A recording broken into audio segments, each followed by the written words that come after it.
the Healing for the Heart podcast, People Just Like Us, where we speak to people who really are just like us. I'm absolutely delighted today to introduce Jane Buchan to you.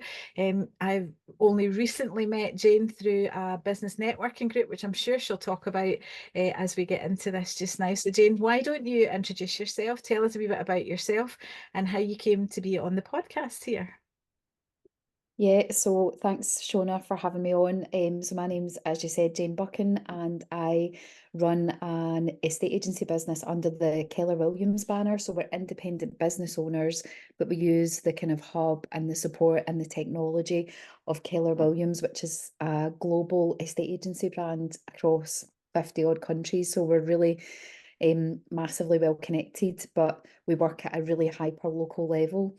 So I'm really lucky in that I've got a team and we cover a really large area, but they all have really good local knowledge, and I've got some really exciting stuff happening in the business, which no doubt will come up as we talk over the next wee while as well. And as you said, I'm part of a networking organisation, again, really big brand, but works really locally to help support local businesses. And I'm a member in my own group, but I also help to start new groups. And that's how we've obviously got connected, we're about to launch our freshest, newest group in the next few weeks. And I'm really excited to see how that goes, because there's some really, really great synergies in the room, and I think a lot of business to be passed, and it's going to be, well, I'm very excited about it, as you can tell. So yeah. Fabulous. So have you been the estate agent thing? Have you been doing that for a long time? So really officially only for just over 3 years. And there's a whole big story, which it's probably a whole podcast in itself to go into how I found myself doing that. But I started officially my own agency in 2021, January, sort of December of 20 and into January of 21, right in the middle of a kind of second lockdown. Yep. So Excellent. so bizarre timing is a bit of a theme for me through everything that I've done. So that's when I started, and and just up until September of last year, it was more just as a single agent. I had admin support, but I've now got a team of agents that I work with, and they are self-employed and work within their own business, but they sort of work within my team. So we have like shared services, and we help support and motivate each other, and it just allows me to be able to work on a bigger scale, because there's only so much that I can do. So I've got some really great people in my team that I can trust when I've got clients to pass on, that I know they're going to look after them the way that I would look after them. So Yep. I think that's interesting too, that just what you said right at the very end there, because when somebody says estate agents, we think about selling houses, but there must be an awful lot more behind that in terms of how you support clients. Because I haven't sold a long time ago, having sold a house, I know how stressful that actually was and how difficult it was. So there must be a whole people thing in there as well. It's not just about selling the bricks and mortar. I would even go so far as to say it's absolutely nothing to do with the selling of the bricks and mortar, although I'm grateful to have a big interest in property and houses and the whole sort of financial technical aspect of it. But the main thing that we do, and why the brand that I work under I resonate with, is it's not about, I always say this, it's not about selling houses, it's about helping people to get from one part of their chapter to the next part. And that's generally what's happening when you're moving house. You're moving house for a reason. Mhm. And it's about understanding what it is that the person's trying to achieve. And that's the first thing I do when I speak to somebody, is to try and get a sense of, I'm not really in, I am interested, but I'm not that interested about the selling of the house. I'm interested to find out, what is it they're looking to do? How quickly are they looking to do it? What's important to them in the process? Yeah. And then, because it is about the people, that is exactly what it's about. And that's why I know everybody says, oh, we're different, but the reason we're different is the way estate agency generally works is it's very transactional. Yeah. So it is about the house. It's about getting the listing. It's about getting it on the portals and getting it sold. And often the people aspect can be completely forgotten. And actually, it's under the sort of way that we do things, it's very much relationship based. And Yeah. that's where most of the business that I get comes from, is from people who've either worked with me before and they're working with me again, or they're passing sort of their own friends and family on because they want them to be looked after the same way that they were Yeah. looked after. Yeah, it's interesting because moving house, in terms of well-being, moving house is a way up the top of that list in terms of stressful things to do, isn't it? So you must actually deal, I would imagine you must actually be dealing with people who very often are in quite an anxious and stressed state. So if you put together things like personal relationships, finances, um, project management, Hmm. dealing with situations that you're very unfamiliar with, dealing Yep, with the unknown, the risk. If you put all that together, that's really what somebody's dealing with when they move yep, house. yep, The thing that I try and do is try and smooth all of that out. So try and give them a bit of an understanding of how it's all going to work, give them the confidence and the take a bit of the fear out of it by being that support from start to finish. And that's a different way of doing things as well, because what can often, and even just the actual nuts and bolts of what happens, normally how it would work is somebody would come out and value your house, and that's the last time you'll see them, then you'll be dealt with by somebody else who's never yep, been in your house, and they're going to negotiate the sale price. Then you'll maybe do your own viewing. So you've got strangers coming and you've got to show them around your house. Then you've got somebody else scared. So there's there's not really somebody who's that one point of contact from start to finish. And that's how I do it. So I'm the person that comes out and values the house. I'm the person that takes care of dealing with the photographer, the surveyor, yep, dealing with all your inquiries, doing all the viewings. I don't believe in people doing their own viewings, dealing with all the solicitors when your offer's been accepted and we're making sure that you're moving, and just pulling all the different strands of things together and being yep, that one, try and be that kind of comfort, or that voice of comfort yep, all the way yep, through. yep, And that plays into a lot of the things that I like to do in life. yeah. So Yeah, totally, because you wouldn't be in it. You wouldn't yeah. be in that kind of estate agency thing otherwise. Because certainly my experience with estate agents have been exactly what you described the first time. You come out, you take the pictures, and that's the last you ever hear. And Mm. then it's up to you to do all the running to find out what on earth is happening and whatnot. For us, just listening to you talking about that, we're a trauma-informed organization, and so I'm always interested. My ears always prick up when people are talking about walking alongside somebody and giving them information, because that's a very trauma-informed approach. So that constant person who will actually walk with you, the one person, so you're not having to deal with multiple people, Mm. and also lots of information. We know that folks have told us, and lots of the research would show that people who have living with a high degree of unresolved trauma, or who are impacted by trauma, actually value information, so that there's not something that suddenly pops up and comes and blindsides you from somewhere. So just really, really interesting, even hearing how you talk about it. It is really interesting how you say that as well, because often what I can be doing when I'm out to visit a house in the first instance is I'm looking for the things that could be a problem down the line, Yeah, and looking for ways that we can circumvent them at the start. yeah, Because, like you've said, when something pops up at the last minute, yeah, which often happens because people haven't taken the time and care to really assess the situation. They just want to get the listing. Whereas I'm wanting to make sure that I get this person yeah, moved from the one house to the next in the smoothest and least stressful way that I can. And the best way I can do that is by making sure that all the work is done upstream yeah, to stop yeah, us having any. Now, it does happen. Oh, it does happen that things come out of the blue at the last minute. But again, it's being able to be that person that can take the panic and turn it into like a positive solution. yeah. Yeah, Mm. absolutely, totally.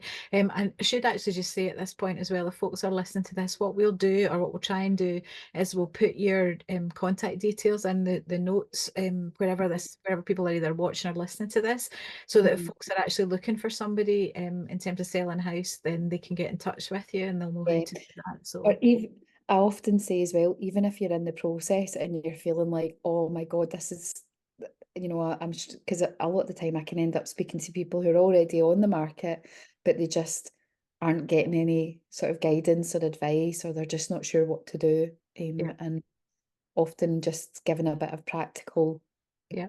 advice to move forward in your current situation, it Yeah. just can help things unstick. Yeah, well, we'll certainly include that so that folks can actually get in touch with you if that's what they want to do. Then that's great. So you're obviously we met via BNI, and this is a podcast, as you know, that's all about mental health and well-being. So why don't you give us a bit of your experience? And some folk talk about their own experience, some folk talk about their experience in terms of in business. You're free to talk about whichever kind of experience you want. So why don't you tell us a wee bit about your own experience? Again, all about a level playing field, because it doesn't matter how successful you are in business. We all struggle with the same things underneath, or we Mhm. all see the same things impacting the folks that we work with. So why don't you tell us a wee bit about your experience with mental health and well-being?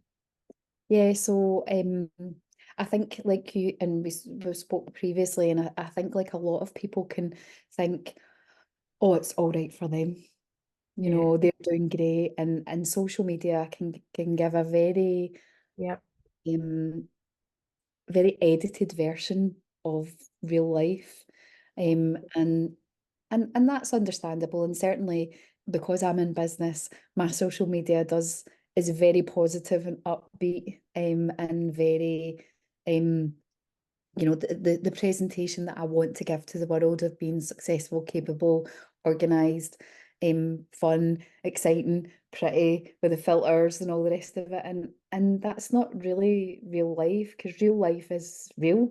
yeah, And over the years, I mean, I'll be 50 in a couple of years, and I've had various experiences of very, very good mental health, and I've had various experiences of extremely poor mental health. And I think that's probably very, very common, but it's not necessarily something that people talk about. And certainly in the industry that I'm in, it's all about being upbeat, positive, on the yeah, ball, and able to, deal with anything that's thrown at you. And absolutely that is the case. But there's also, a past that I have that where that was not the case. And I've had to do a lot of work to come through um that. And you talked about being trauma informed, and actually I'm on my own journey just now of exploring the impact that childhood trauma has had on my health, my well-being, yeah, and my yeah, overall way of coping strategies for living yeah, life.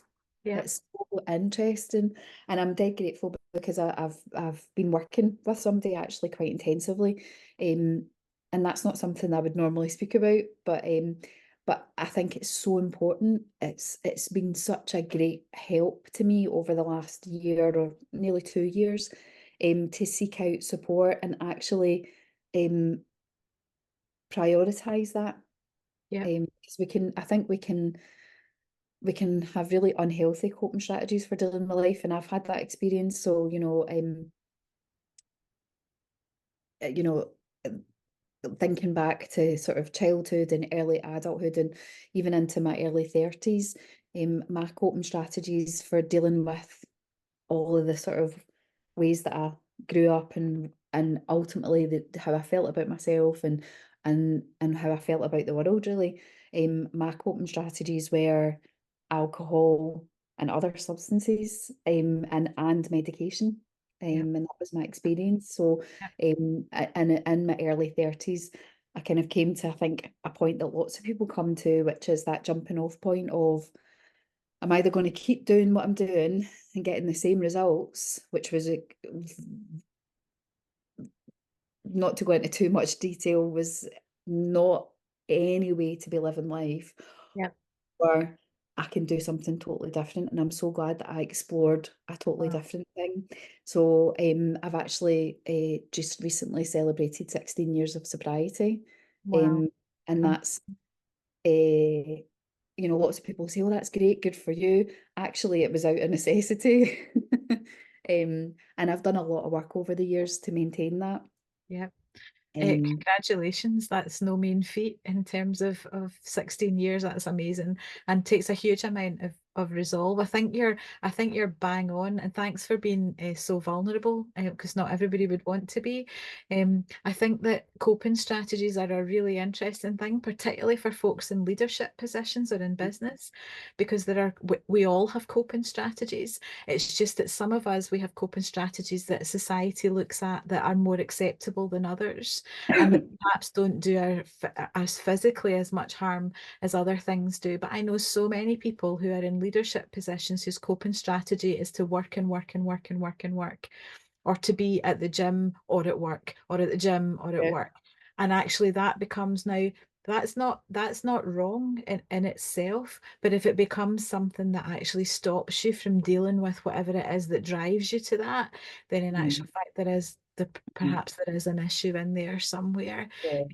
That thing of knowing yourself, I think, is also really, really important.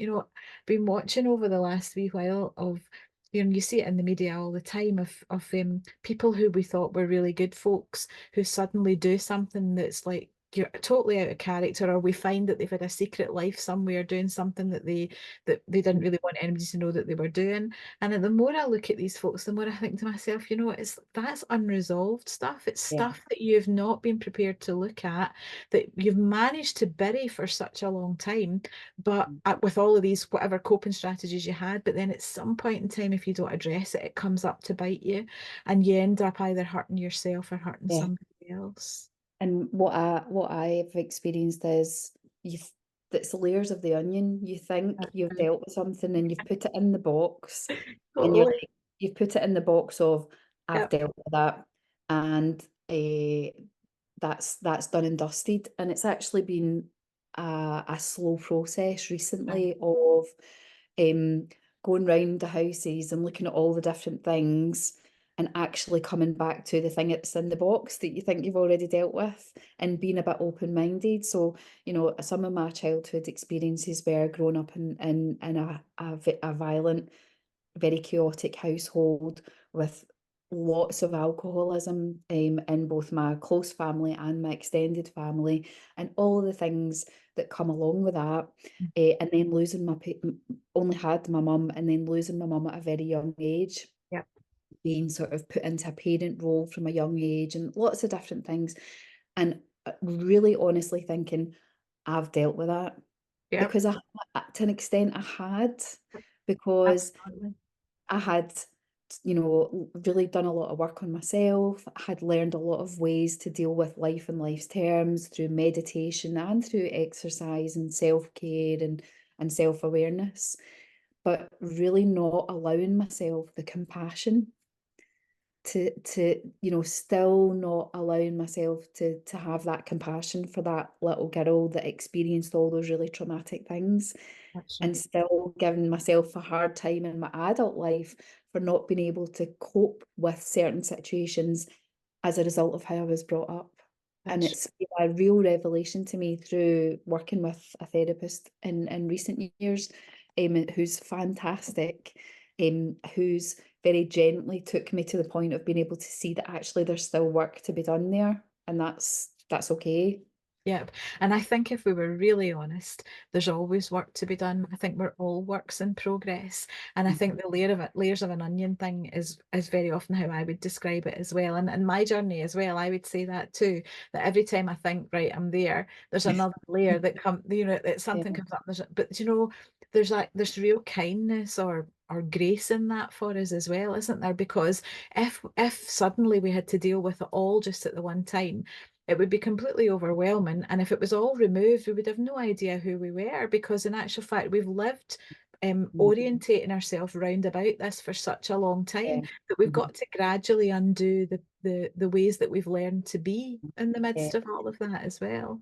Yeah, and I do think that everything that happens, and I'm a great believer that everything that happens in your life does mold you and create the person that you are. And there's definitely positive qualities that I have and can bring to life that that are there as a result of the experiences that I've had. Yeah, That completely and utterly unjudgmental, really honestly caring about other human beings, and just yeah, just being able to have that understanding that, people are going dealing with things that you just have no idea that they're dealing with because Absolutely. because I've been there.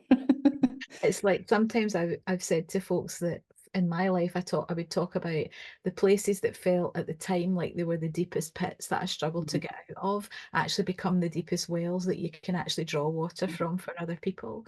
And I think that that's absolutely true for all of us.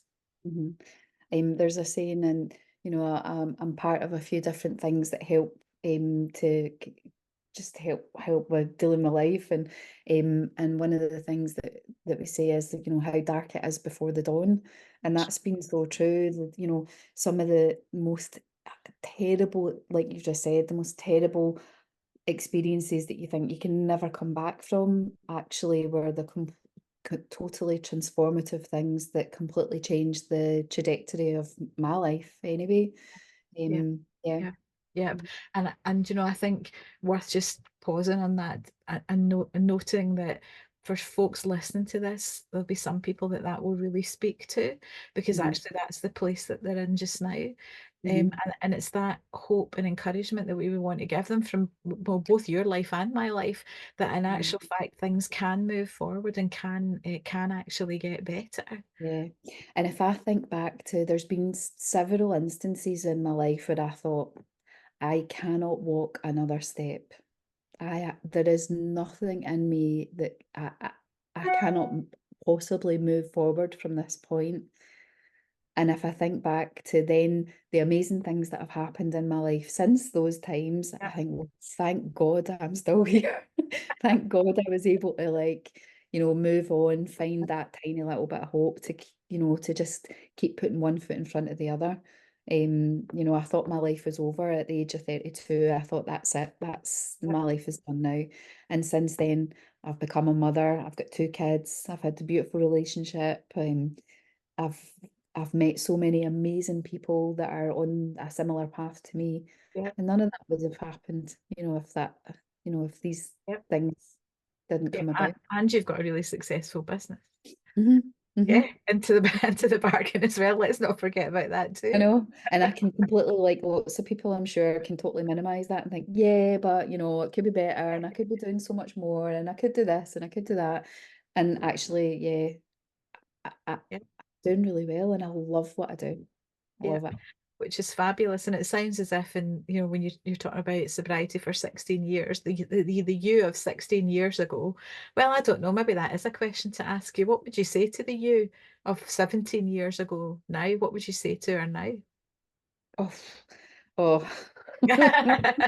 Maybe that's too big a question for a Yeah, I mean, podcast. it's like I've had a whole lifetime since then, I it's know. just Yeah, incredible, and I was so, my life had shrunk.